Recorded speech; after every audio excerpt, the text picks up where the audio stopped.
সকাল থেকে বেগম খালেদা জিয়ার কবরে শ্রদ্ধা জানাচ্ছেন দলের নেতা কর্মী সহ সাধারণ মানুষ। সেখানে আছেন সহকর্মী সুমাইয়া ঐশী।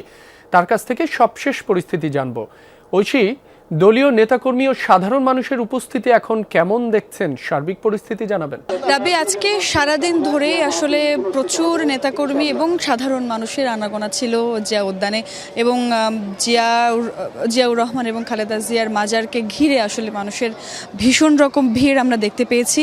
কিছুক্ষণ পরপর আসলে বিএনপির বিভিন্ন নেতাকর্মীরা আসছেন, তারা কবর জিয়ারত করছেন।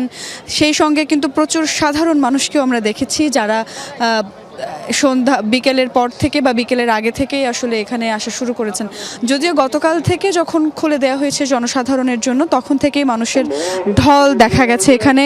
এবং এখন যখন আজকে সকাল থেকে আপনি জানেন যে প্রচুর কুয়াশা ছিল, প্রচুর ঠান্ডা ছিল, যার কারণে কয়েকটি বিমানও শিডিউল বিপর্যয়ের মুখে পড়েছে প্রচুর কুয়াশার কারণে। তারপরও সাধারণ মানুষ কিন্তু সেই তীব্র কুয়াশা, তীব্র ঠান্ডাকে উপেক্ষা করেই কিন্তু এখানে জমায়েত হয়েছেন। এখানে জিয়াউর রহমান এবং খালেদা জিয়ার কবর জিয়ারত করছেন।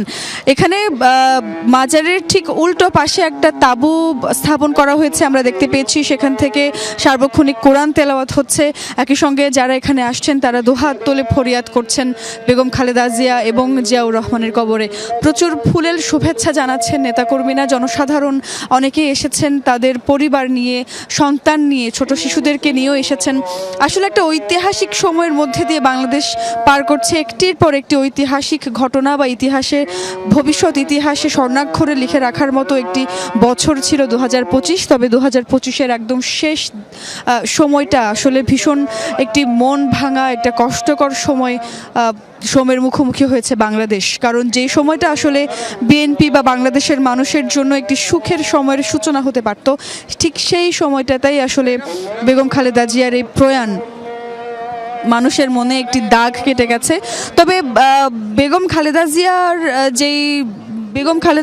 যেই আত্মত্যাগ, তার যে ভীষণভাবে অত্যাচার নিপীড়নের শিকার হয়েও তিনি যে মানুষের জন্য কাজ করে গিয়েছেন, বিশেষ করে তার আপোষহীনতার কথা কিন্তু ইতিহাসে যুগের পর যুগ উচ্চারিত হবে।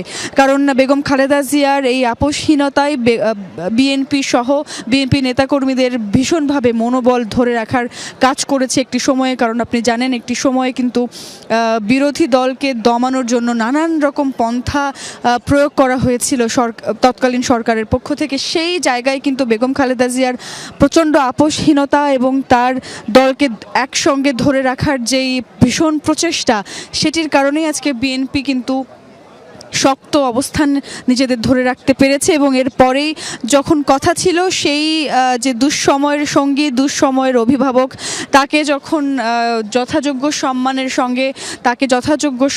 সঙ্গে যখন স্মরণ করবার সময় এলো, ঠিক তখনই তার এই প্রয়াণ আসলে মেনে নিতে পারছে না অনেকে। মির্জা আব্বাস কিছুক্ষণ আগে এসেছিলেন, তিনিও বললেন যে আসলে স্লো পয়জনিংয়ের কথা যেটি হয়, সেটির মাধ্যমে খালেদা জিয়াকে হয়তো অসময়ে চলে যেতে হলো, এবং এটি আসলে মানতে ভীষণভাবে কষ্ট হচ্ছে বিএনপি এবং সাধারণ জনগণের। তারপরেও বাস্তবতা মেনে নিতেই হবে। তার জান্নাতের কামনা করছেন সকলে। ঐশী, আপনাকে ধন্যবাদ।